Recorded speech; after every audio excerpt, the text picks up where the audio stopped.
my name is Preeti Tiwari. In this video, I am going to tell you a right approach to solve mains level puzzle for SBI clerk and for all banking exams.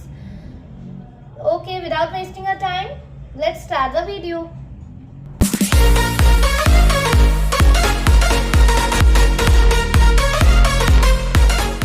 ठीक है, start करते हैं। Hindi medium वालों के लिए question मैंने screen पर लगा दिया है, वहां से रीड कर लीजिए।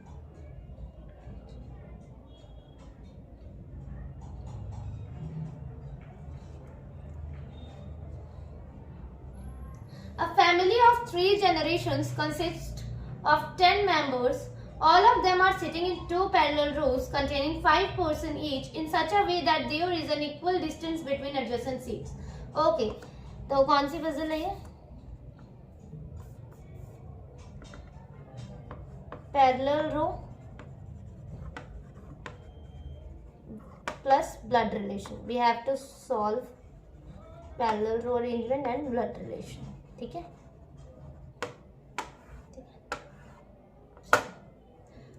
In row 1, P, Q, R, S and T are seated and all of them are facing north. In row 2, A, B, C, D and E are seated and all of them are facing south. Each person in row 1 faces exactly one person in row 2 in the given sitting arrangement. Okay. D sits immediate left of the one who sits opposite to A's father. One person sits between R's grandmother and D. Q and R cousins and sits adjacent to each other. B is the only son of T and sits 2 places away from D. Q's only aunt is the sister-in-law of A. S is son-in-law of T. The one who sits third to right of S sits opposite to A. C is mother-in-law of D. They do not sit adjacent to each other. The one who sits opposite to C sits adjacent to Q. A is the sister of T who sits at the end. A and A's daughter-in-law sits 2 places away from each other. Okay.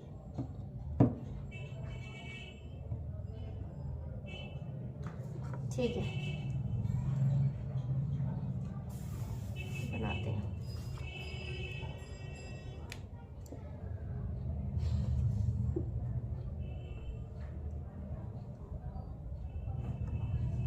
ठीक है, तो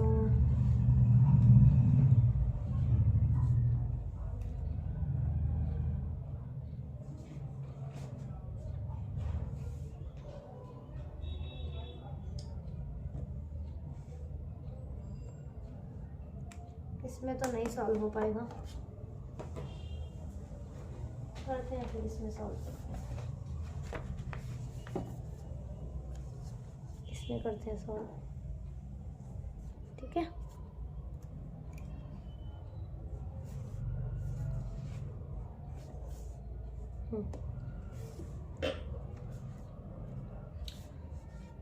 ठीक है, तो पहले बना लेते हैं।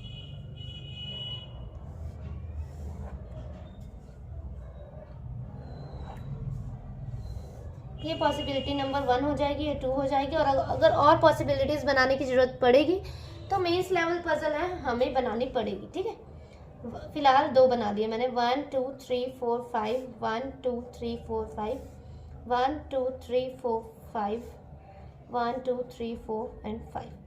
तो फर्स्ट वाले क्या है, नॉर्थ फेसिंग है ना। ठीक है, ये रो 1 है, ये रो 2 है। ठीक है, और ये possibility number 1, possibility number 2। Raw 1 वाले ऐसे फेसिंग है और रॉ 2 वाले साउथ फेसिंग है। रॉ 1 में कौन है, P Q R S T and in row 2 A B C D and E. ठीक है,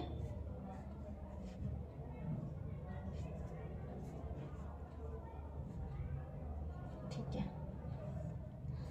यहाँ पे हम अपना ब्लड रिलेशन सॉल्व कर लेंगे और कोई पॉसिबिलिटी बनी तो वो भी बना देंगे। ठीक है, ठीक है। D sits immediate left of one who sits opposite to A's father. अच्छा,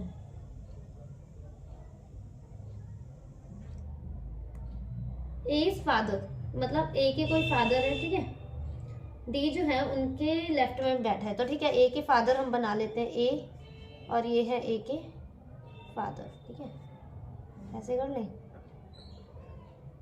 चलो, आगे देखते हैं, one person sit between R's grand mother and D. ठीक है, मतलब आर की कोई ग्रैंड मदर है, चलो ठीक है, इससे कनेक्ट करते हैं अगर कुछ मिल रहा है। Q and R are cousins and sits adjacent to each other. B is the only son of T and sits 2 places away from D. ठीक है, B is the only son of T. Q's only aunt is the sister-in-law of A. S is son-in-law of T. और अच्छा देखो, third last line में लिखा है A is the sister of T. A जो है T की sister है, तो ठीक है कोई बात नहीं, T का यहाँ बना लिया। अब क्या बोला था हमें, B is the only son of T. B जो है ओनली सन है T का, तो ठीक है। अच्छा हाँ, ये मैं जो है ना मेल के लिए जो है बॉक्स और फीमेल के लिए सर्कल है, ठीक है, ये मेल के लिए बॉक्स यूज कर रहे हैं और फीमेल के लिए सर्कल, तो ठीक है। बी ओनली सन है टी का, तो बी का बना दिया हमने, और B is the only son of T and sits 2 places away from the D, ठीक है। Q's only aunt is sister in law of ए।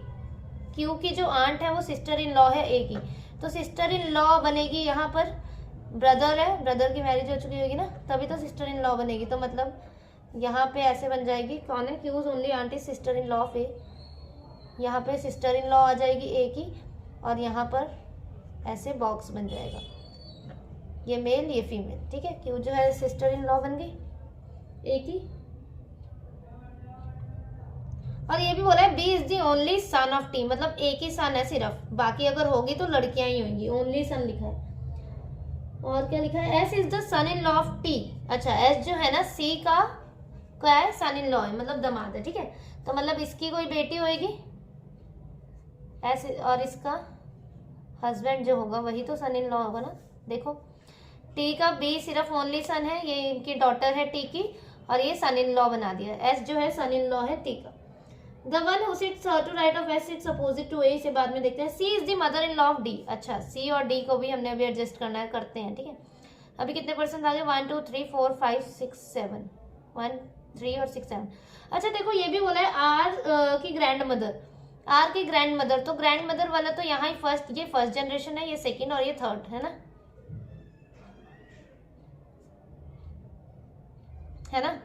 तो आर की ग्रैंड मदर है, तो मतलब आर यहाँ ही कहीं जनरेशन में आएगा, आर की ग्रैंड मदर भी है, तो मतलब ऐसे हो जाएगा, आ रहा है समझ, दिख तो रहा है ना, ठीक है। ठीक है, आगे देखते हैं। आर यहाँ पर ही आएगा, और बोला था क्यू और आर कजन्स है, ये भी याद रखना, क्यू और आर जो है कजन्स है, तो क्यू और आर आएंगे तो यहाँ पर ही कहीं, ठीक है। और क्या बोला है, क्यूज ओनली आंट, क्यू की ओनली आंट जो है वो सिस्टर इन लॉ है एक की, ठीक है। अभी करते हैं इसे, आगे पढ़ते हैं, तब तक C is mother in law of D, C is mother in law of D, इसे भी देखते हैं। आगे क्या लिखा है, C the one who sits opposite to C sits adjacent to Q. A is the sister of T who sits at the end, A is the sister of T जो कि एंड में बैठा है। A and A is daughter in law. अच्छा, ए और ए की कोई daughter in law है, मतलब इसका कोई बेटा होगा, तो भाई ए और ए की डॉटर इन लॉ ये बन गए, ए की डॉटर इन लॉ, ठीक है। 1 2 3 4 5 6 7 8 9 10, ठीक है। तो ठीक है, we have to place C is the mother in law of D, ये वाली condition, and Q and R की। क्यू एंड आर तो पता है हमें, यहाँ ही आएंगे। सी और डी वाली करते हैं कि सी जो है ना मदर इन लॉ है डी की, तो देखो सी अगर मैं यहाँ रख दूं तो डी का यहाँ मदर इन, मतलब सी क्या मदर इन लॉ बनेगी डी की। सी और डी के लिए सिर्फ एक ही जगह है ना, या ये वाली, देखो सी जो है मदर इन लॉ है डी की, तो अगर सेकेंड जनरेशन में फिट भी करें सी को, तो क्या यहाँ पे डी, क्योंकि यहाँ से तो कोई रिलेशन नहीं है ना, बच्चे तो इनके यही है ना, तो इन्हीं की शादी होगी यहाँ पे, तभी वो मदर इन लॉ होगी, है ना। तो सी और डी को में तो ऐसे तो ये मदर हो जाएगी और ये डॉटर हो जाएगी, तो ये तो नहीं हो पाएगा, तो इसका मतलब यही एक कंडीशन बन रही है, C is the mother in law of D, ठीक है। यहाँ पे हमने सेट कर दिया, चलो ये वाली कंडीशन सेट। आगे क्या थे, क्यू एंड आर वाली ना, क्या लिखा था इन्होंने, क्यूज ओनली आंट, क्यू की ओनली आंट जो है is sister in law of A. Q की ओनली आंट जो है वो सिस्टर इन लॉ है किसकी, ए की। ये विजिबल तो है ना, ठीक, देखो क्या लिखा है इन्होंने, क्यू की ना जो ओनली आंट है वो सिस्टर इन लॉ है ए की, और क्यू और आर कजन्स है। तो देखो ये क्यू और आर आएंगे तो यहाँ ही, अब क्यू आर यहाँ तो नहीं आ सकते कोई भी, क्योंकि कजन्स है तो यहाँ ही रहेंगे, इसी बॉक्सेस में रहेंगे ना। ये तो इसकी वाइफ है तो नहीं आ सकते, क्यू और आर यहाँ ही आएंगे। ठीक है, देखो अगर मैं क्यू को यहाँ रखती हूँ तो क्यू की आंट कौन है, क्यू की ओनली आंट कौन है। देखो क्यू को अगर यहाँ पे रखा, दिख रहा है ना, हाँ, क्यू को अगर यहाँ पे रखा हमने तो क्यू की जो ओनली आंट है, ये तो मदर है, ये फादर है, क्यू की ओनली आंट तो यही हुई ना ए, तो क्या ए खुद की सिस्टर इन लॉ है, तो यहाँ तो ये तो गलत हो रहा है। देखो क्यू की जो ओनली आंट है, ठीक है, उसकी सिस्टर इन लॉ है, Q's only aunt is the sister in law of A. Q की ओनली आंट जो है वो कौन है, सिस्टर इन लॉ है ए की। तो अगर क्यू को यहाँ रख दिया तब तो ये कंडीशन गलत हो रही है, क्योंकि तो आंटी ए है, तो सिस्टर इन लॉ थोड़ी ना उसकी वो हुई। समझ आया, Q's only aunt is sister in law of A. Q की जो एक लौती आंटी है वो ए की सिस्टर इन लॉ है, इस हिसाब से तो ए को यहाँ आना चाहिए था ना, ए की सिस्टर इन लॉ है वो, तो मतलब क्यू यहाँ नहीं बैठ सकता, क्यू यहाँ ही बैठेगा क्योंकि क्यू और आर कजन्स हैं, तो आर यहाँ बैठ जाएगा। ठीक है, आ रहा है समझ। अब क्या बचा हमारे पास, ई एंड पी है ना, ई एंड पी बचा ना, तो कोई है कंडीशन, एक बार मैं रीड करती हूँ उसके बाद देखते हैं कि कौन फिट होगा यहाँ पे। D sits immediate left of the one who sits opposite to A's father. One person sits between R's grandmother and D. Q and R are cousins and sits adjacent to each other. B is the only son of T and sits 2 places away from D. Q's only aunt is the sister-in-law of A. S is the son-in-law of T. The one who sits third to right of S sits opposite to A. C is mother-in-law of D. They do not sit adjacent to each other. The one who sits opposite to C sits adjacent to Q. A is the sister of T. नहीं, ई और P के बारे में हमें अभी कुछ नहीं पता, तो हम जब ये बनाएंगे ना तभी हमें कुछ पता लगेगा, तब हम फिट कर देंगे ई और पी को। ठीक है, कहाँ पे आएंगे। और देखो थोड़ा बहुत तो ब्लड रिलेशन हमारा 90% तक तो बन गया ना, सिर्फ ई और पी की प्लेस हमें करनी है कंफर्म, तो इसीलिए ब्लड रिलेशन को हमेशा ना पहले सॉल्व करने की कोशिश करो तो एकदम फटाफट ये बन जाएंगे। ठीक है, अब देखो कहाँ से स्टार्ट करें। देखो ये लाइन जो है, the one who sit third to right of S, S के थर्ड राइट में जो भी है वो ए के अपोजिट में है, तो ठीक है एस को एक जगह यहाँ रख देते हैं 1 2 3, ए के अपोजिट में है तो ए यहाँ, एस को एक जगह यहाँ 1 2 3 ए के अपोजिट में। चलो ठीक है, डन। अब क्या है, D sits immediate left of one who sits opposite to A's father. One person है किसके बीच में, डी जो है इमीडिएट। अच्छा चलो मैं ना अब एक एक कंडीशन जो है ना यहाँ पे नोट कर रही हूँ, ठीक है,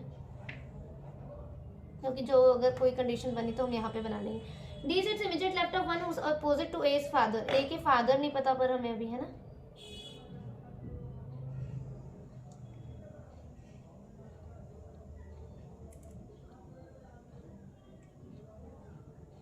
चलो इसे रहने देते हैं अभी। One person sit between R's grand mother and D. R की ग्रैंड मदर कौन है, देखो आर की ग्रैंड मदर सी है, तो सी और डी के बीच में एक का डिफरेंस है, ये याद रखेंगे हम। ठीक है, यहाँ लिखते हैं।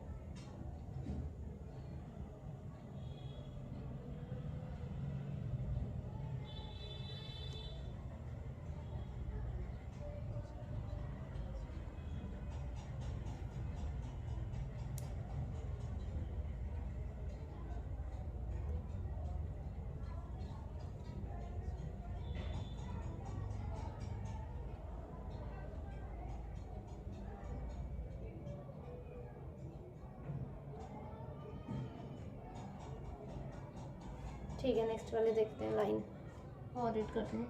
क्या बोले, वन पर्सन है R grand mother and D, ठीक है, सी और डी के बीच में Q and R are cousins and sits adjacent to each other, तो ठीक है क्यू और आर जहाँ पर भी आएंगे साथ में आएंगे, ये लिख दिया। B is the only son of T and sits 2 places away from D. अच्छा ये भी 2 places अवे है, मतलब बी और डी के बीच में एक का डिफरेंस होगा ना, तभी 2 places अवे है, लेफ्ट या राइट से जहाँ से भी है। बेसिकली बोल क्या रहे हैं कि देखो डी जो है या तो फिर लेफ्ट से होगा, बी जो है ना ऐसे बोल रहे हैं, देखो बी 2 places अवे है डी से, तो बी एक छोड़ के डी यहाँ आ सकता है, या डी एक छोड़ के बी यहाँ आ सकता है, ऐसे है। ठीक है, या तो लेफ्ट में या तो राइट में, कहीं भी हो सकता है। तो ठीक है, या तो लेफ्ट में या तो राइट में, कहीं भी हो सकता है, डी और बी में। आगे देखते हैं। Q is only auntie sister-in-law of A. S is the son-in-law of the one who sits third to right of S. C is mother-in-law of D. They do not sit adjacent to each other. ठीक है, the one who sits opposite to C sits adjacent to Q. A is the sister of T who sits at the end. अच्छा, T जो है ना एक and में बैठा, तो मतलब T को हम यहाँ एडजस्ट कर सकते हैं। इसमें देखो दो कंडीशन बनेगी, या तो T यहाँ पर या तो T यहाँ पर। ठीक है, तो ना मैं ये जो है ना, ये देखो यहाँ पे नीचे मैं बनाने जा रही हूँ। T या तो यहाँ होगा या तो यहाँ होगा, तो एक कंडीशन इसकी यहाँ पे नीचे बनेगी, बना रही हूँ मैं। 1 2 3 4 5 1 2 3 4 5 नॉर्थ साउथ। ठीक है, दिख रहा है ना? तो ठीक है, एक जगह T को मैंने यहाँ पे ले लिया और एक जगह S और यहाँ पे T को ले लिया। ठीक है, ठीक है, दिख तो रहा है ना? चलो कोई बात नहीं, आगे देखते हैं। A and A's daughter-in-law sits 2 places away from each other. अच्छा, A और A की daughter-in-law जो है ना, 2 places छोड़ के हैं एक दूसरे के, तो A की daughter-in-law कौन है? अच्छा देखो, अब कौन कौन बचा है हमारे पास? E और P बचा है ना। तो देखो A एक छोड़ के P क्या यहाँ पे सेट हो सकता है? P तो ऊपर वाली लाइन में है ना, तो P तो यहाँ सेट ही नहीं हो सकता, क्योंकि A और जो भी A की डॉटर इन लॉ है वो एक छोड़ के आएगी। Sits 2 places away from each other, मतलब एक प्लेसेस छोड़कर है ये, 2 places अवे मतलब एक प्लेस छोड़ के यहाँ। ठीक है, तभी 2 होगी ना, 1 2 ऐसे गिनते हैं। ठीक है, A और A की डॉटर जो है, डॉटर इन लॉ जो है ना, सिट्स 2 places अवे। ठीक है, 2 places छोड़ के, 2 places छोड़ के मतलब एक इसकी प्लेस छोड़ के और एक इसकी प्लेस, मतलब यहाँ जो आएगी वही आएगी ना डॉटर इन लॉ। तो देखो A की डॉटर इन लॉ जो है हमने बनाई नहीं, E P या तो बोला था यहाँ आ सकता है या तो यहाँ आ सकता है, पर अब हमें कंफर्म हो गया क्योंकि यहाँ तो E ही बैठ सकता है, P तो इस वाली रॉ में नहीं आ सकता ना, तो यहाँ आ गया E और यहाँ आ गया P हमारा। तो ठीक है, यहाँ E आ गया हमारा और एक छोड़ के यहाँ पे E आ गया, ये 2 places अवे। कई कई ये सोचते हैं कि 2 प्लेस छोड़ के तो 2 छोड़ के यहाँ रख देंगे, पर नहीं, ये गलत है। 2 places छोड़ के मतलब खुद से 2 places छोड़ के, एक अपनी और एक इसकी।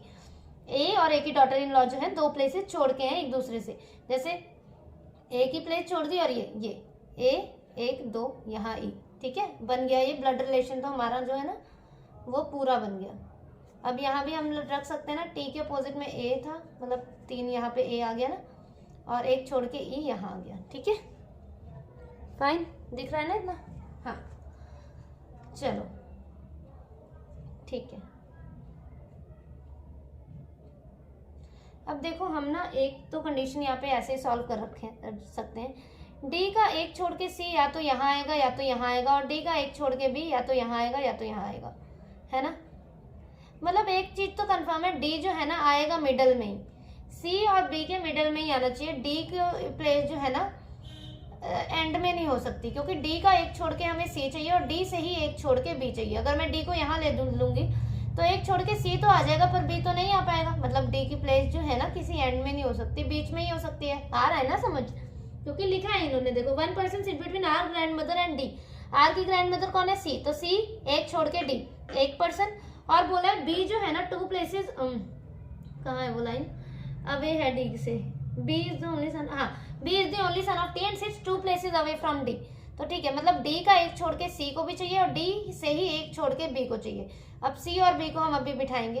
अब यहाँ पे देखते हैं, देखो D को यहाँ बिठाया, अगर एक छोड़ के C आ जाएगा पर B नहीं आएगा, या तो फिर B आ जाएगा C नहीं आएगा, मतलब D यहाँ नहीं आ सकता। D को यहाँ बिठाया, अगर एक छोड़ के C या तो फिर B आ जाएगा पर दोनों नहीं आ पाएंगे। सेम D को अगर यहाँ पे बिठाया तो भी ना C आ पाएगा ना D आ पाएगा। समझो, D को यहाँ बिठाया, C और B में से कोई एक ही आ पाएगा, मतलब D यहाँ नहीं आएगा। D को यहाँ बिठाया तो C और B में से एक ही आ पाएगा, मतलब दोनों नहीं आ पाएंगे। हमें तो दोनों चाहिए ना, यहाँ पे D एक छोड़ के C चाहिए और D से ही एक छोड़ के B चाहिए, मतलब D हमें मिडल में चाहिए। D एक छोड़ के ना C आ पाएगा ना B, मतलब ये कंडीशन गलत। अब यहाँ पे इस वाले को देखते हैं, ठीक है?